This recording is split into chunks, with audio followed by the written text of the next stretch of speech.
Funding for this program has been provided by the Nevada Mining Association.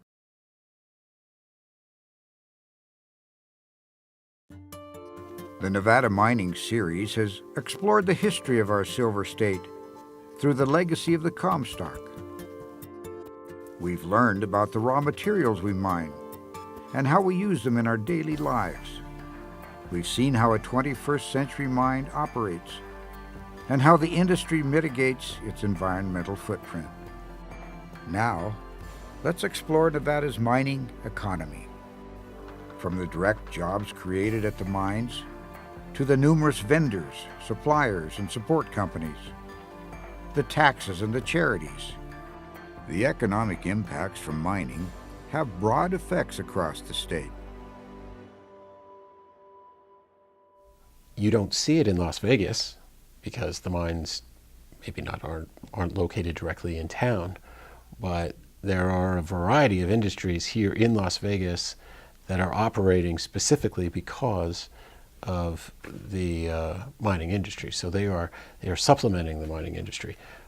Motor shops, engine repair, well drillers, just a multitude of different folks that are actively associated with the mining industry. One of those companies essential to mining in Nevada is Cashman Equipment, also headquartered in Las Vegas. Our role with the mining industry is actually very heavy. If you look at our total business, and depending on the year, we're probably 70 to 80% of our business relates to mining. Now, that's both the large mines, like the large gold mines of Newmont, Kinross, and Barrick, and it's also the smaller mines. When I say smaller mines, I mean I'm talking gypsum mines that are right outside of Las Vegas here. A mining customer will potentially have everything that you see in this shop, and everywhere from ancillary equipment, skid steers, little loaders, backhoes, up to motor graders that maintain haul roads. This particular unit is a piece of watering equipment. It's made to fill up with water and then keep the haul roads dust free. We do have local mines that produce aggregate, rock for cement, gypsum for doing drywall and sheetrock, everything that kind of supports the construction industry here in the valley. Barrick Gold Corporation, which owns 3 mines in Nevada, has moved its technology center to Henderson, southern Nevada's second largest city. The name of this facility will be Barrick Gold Global Shared Services, and the primary function is to provide global IT support to all of our operations around the world. And so beyond the 4,000 employees, we might have 3,000 to 4,000 contractors coming onto our mines to help us with things. From an IT perspective, my guys aren't really into trenching cables into the ground. So when I need to run a fiber optic cable from one part of a mine to another part of a mine, we'll bring in a contractor that specializes in that. So in 2008 and 2009, when the economy really collapsed in the metropolitan areas, the gold price was actually up in that $1,500 to $1,600 an ounce type range. So Cashman being in a diversified economy, we were able to utilize the mining industry to really help us weather the storm. Without the gold mining companies and silver mining companies here in Nevada, Cashman would be a whole different business, if here at all. A unique charity that has benefited from the mining industry is Las Vegas-based Opportunity Village. We're an employment training center. We train people in any number of jobs. We then find them jobs in the community and find them community employment. But we also serve people who are very, very profoundly disabled who would not have the opportunity to have a job in the community because of the level of their disability. Barrick Mining has been a wonderful friend of Opportunity Village for many, many, many years. Over the years, we basically were just providing the charity dinners. In 2011, though, I realized that this Great Recession had changed the state and that we were an entirely different state going forward, and that Barrick needed to become an all-Nevada company. And it was no longer just enough to show up at a charity dinner, that we needed to be involved in a substantive way with dealing with the challenges that confronted the state. And so we joined the board of Opportunity Village, and now we're going to be building the new barrack housing facility for Opportunity Village clients. Opportunity Village has a variety of contracts with various local businesses who they provide work for. We put together coffee condiment packs for the hotels, the stir sticks, the sugars, the creamers. We have a rag reclamation program with the Venetian and the Palazzo Hotel, where instead of throwing the old sheets and the towels into the landfill, we pick up this product, we launder it, we cut out any areas that are stained or torn, and we turn them into cleaning cloths. You'll meet Johnny and Leah Riccobini, who I met them when I first came to Opportunity Village 30 years ago. Here's two very disabled brother and sister. Mom died in her early 50s, tragically. Both of them are legally blind. Leah is totally blind, and you'll meet them and they'll both be smiling, happy to be alive, working and earning a paycheck. How do you feel when you get paid? Awesome.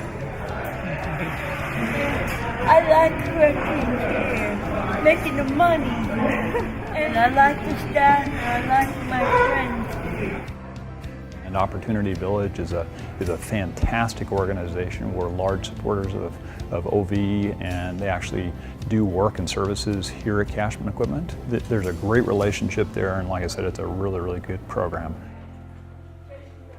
Governor Sandoval has said that the high school dropout rate is the #1 public policy problem facing the state. Nevada has the lowest percentage of high school students completing their high school degree and going on to college. And so as we looked around for areas where we could help the state and help the sustainability of the state, we felt it was in the area of education. We've partnered with Elaine Wynn's Communities and Schools, both in southern and northern Nevada. So Communities and Schools' mission is to surround students with a community of support. So what we really strive to do is to connect students with resources that are available in your community. Specifically here in northeastern Nevada, we have programming that addresses hunger prevention, early childhood education, mentoring, and health and wellness programs. The most rewarding part is seeing a student come into the academy class or just you start to work with a student and they have no hope, no goals, just no direction. And just by working with them, talking to them, motivating them, trying to get them inspired, encouraging them on a daily basis, helping them with an assignment, just seeing them grow little by little, and at the end of the year, you see they've become another person, and they have direction, they have goals.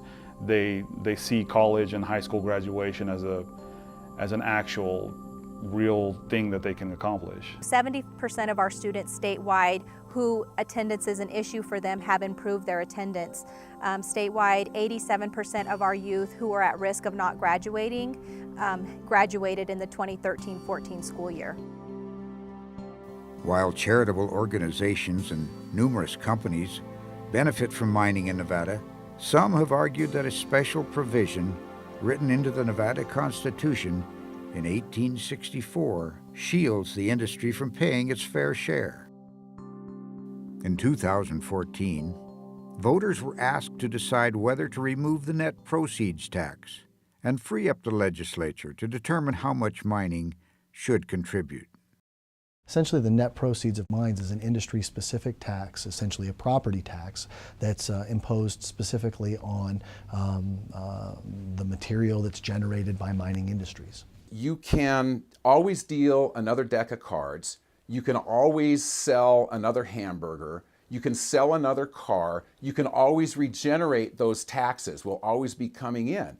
But with gold and mining, you extract that resource from the ground. You get one time to tax it and one time only. That's why it's different. And that's why the net proceeds on minerals tax is so important. And that's why we tried to get those sweetheart deals yanked out of the Nevada Constitution so that mining's rate would be more commensurate to what they can afford to pay. Rural Nevada would have had the most to lose if the net proceeds ballot measure had passed. 50% of the net proceeds tax is deposited with local government across the state of Nevada to fund all types of community and county services. The mining industry pays every tax that every other business pays generally, plus bears an industry-specific levy, which is the higher rate on the net proceeds of those mines. What makes up those taxes? You've got traditional property taxes, like on buildings and equipment. You've got retail sales and use taxes on some of the most expensive machinery that's purchased in the state of Nevada, is all subject to that retail sales and use tax. You've got general business taxes, both state and local. Yeah, they pay a lot in sales taxes when they buy their big trucks. They have to pay sales tax on that. They get to write that off on their net proceeds on mineral tax, though. They are able to get away with paying about 1% on their net to the on their gross to the amount that they've to what they make. If we're talking about the gross revenue of a business, right, that is something that would be taxed completely different. If we're talking about the property tax that's being applied to the property that's being extracted from a mine, of course it's going to be somewhat less because it's treated as a property tax, and not unlike the way that you would think about how other properties are essentially assessed or thought of from a property value standpoint. While Question 2 did not pass, recently the payroll tax was increased. Historically, the state of Nevada's payroll tax was at 1.17% for everything that's in excess of a threshold level of revenue that applies to all businesses.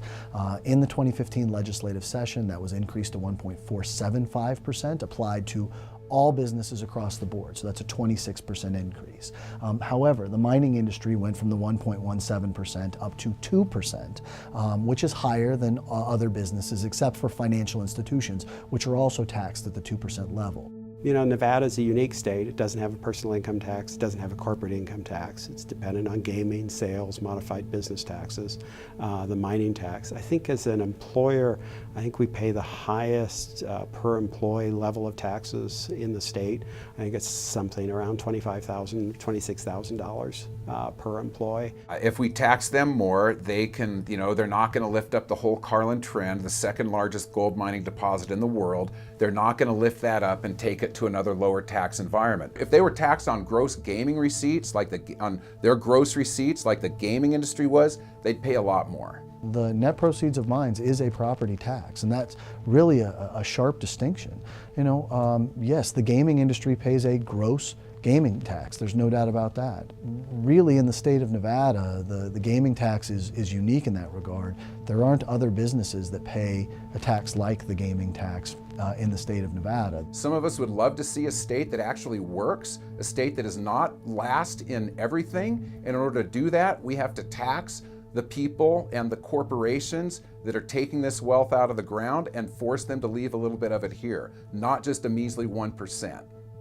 It just continues to occur to me that as an analyst, that people seem to want to view the mining industry or the mining tax as some kind of panacea, right? That it's going to solve the state's budget problems and generate sufficient money so that we can fill any budget gap that we might otherwise have. And that is year after year after year, session after session after session. I hear that. The mining industry represents about 1% of statewide employment.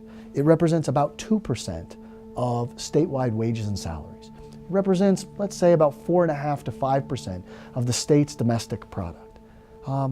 The idea that an industry of that size is somehow going to fix all that ails us from a budget perspective is just completely unrealistic. And I think mining feels like an easy target because in some ways it's removed from the urban centers, or at least people believe it's removed from the urban centers.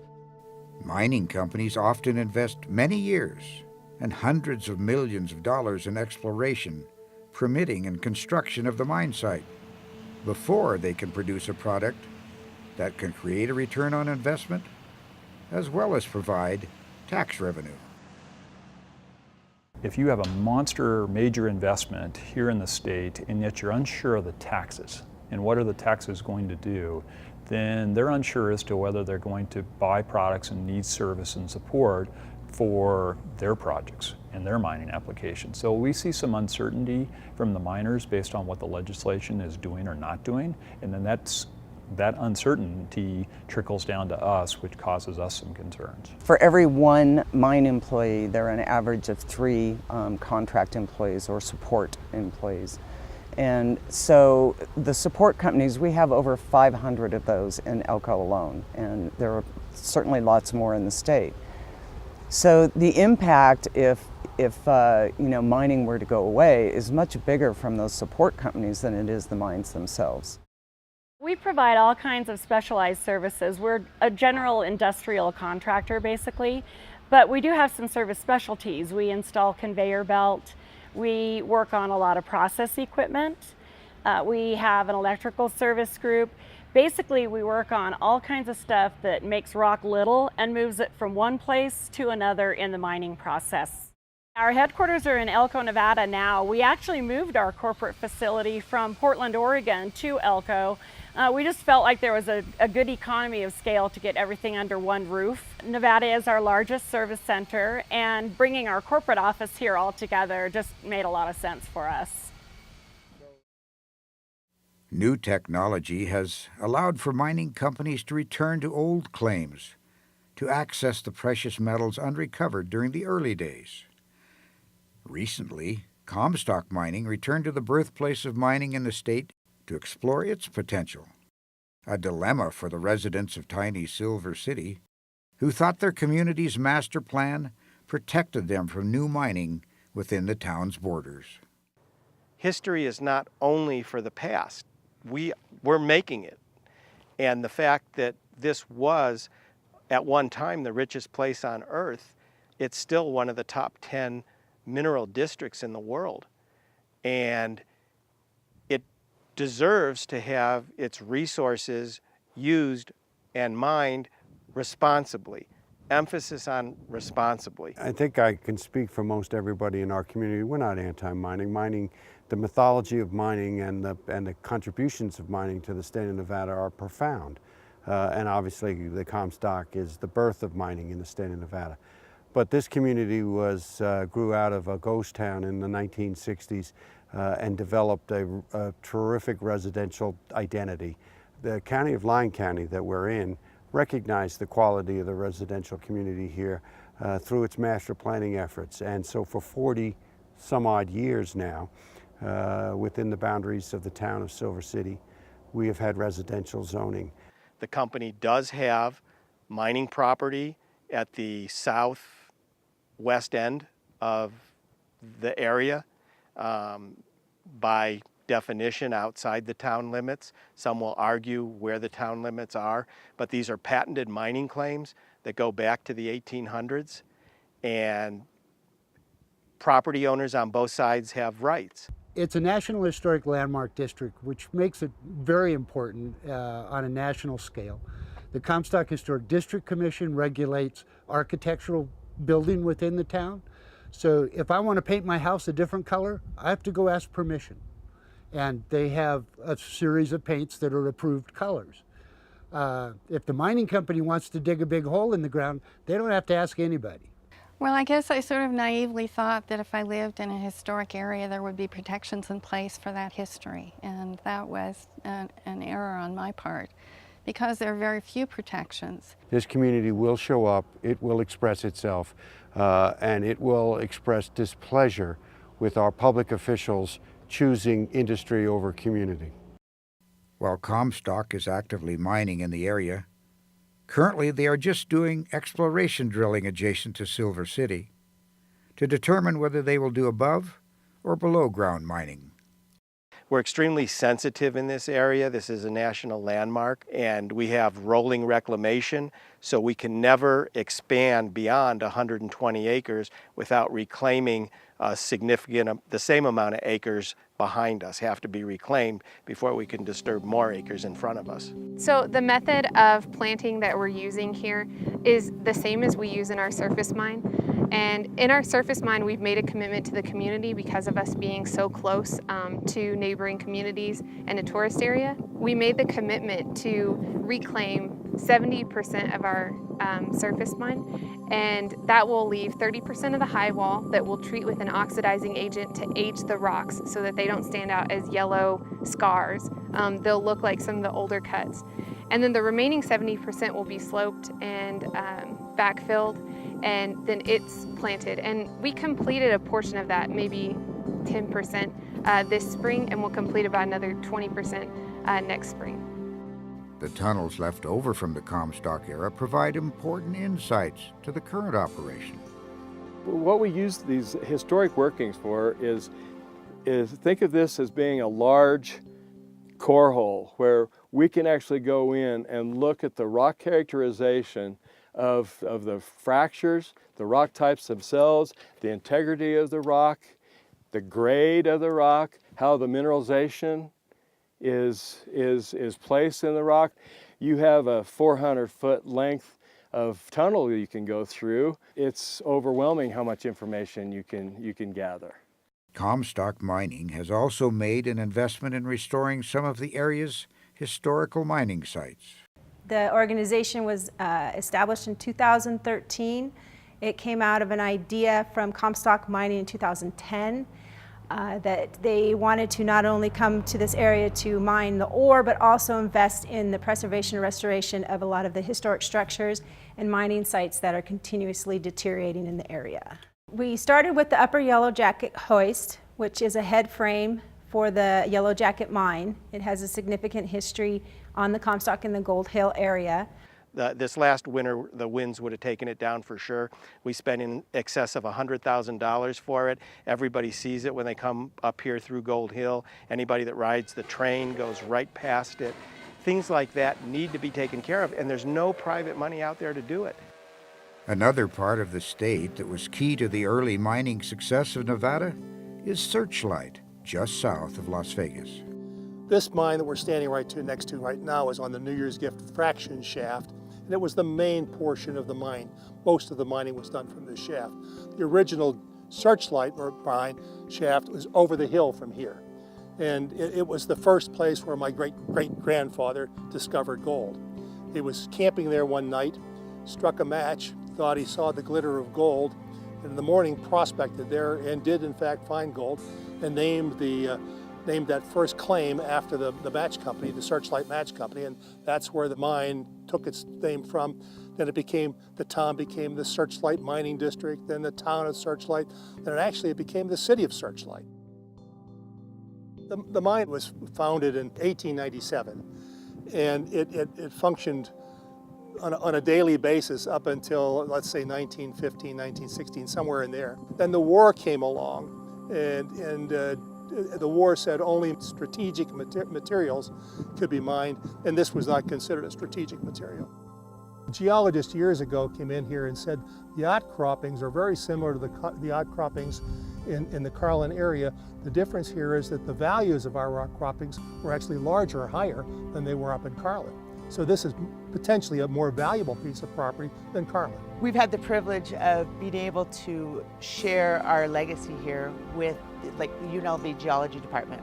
They'll come out and do field trips out here and spend a day just exploring and looking at the ore and the different rock formations so that they can learn from the natural history of the surrounding area of UNLV. While gold is the most commonly mined mineral in Nevada, its success is dependent on the price, while the value of other minerals extracted is more dependent on the demand.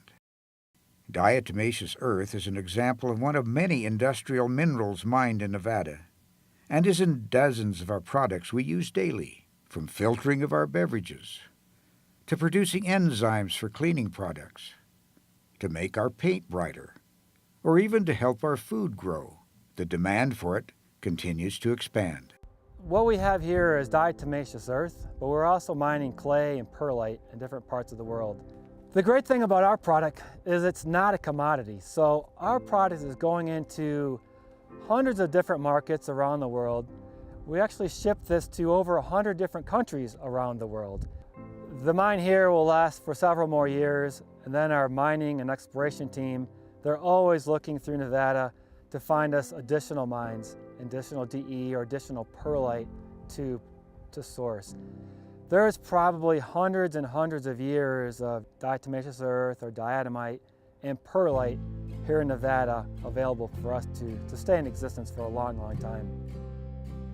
At statehood in 1864, mining was Nevada's first tax-paying business. Since then, it's always played a major role in not only the history and culture, but the economic prosperity of the state. The wealth of minerals still in the ground, the evolving technology that allows us to access them, and the increasing demand from society provides a forecast for the future of mining, that it will continue to be an essential part of what defines Nevada.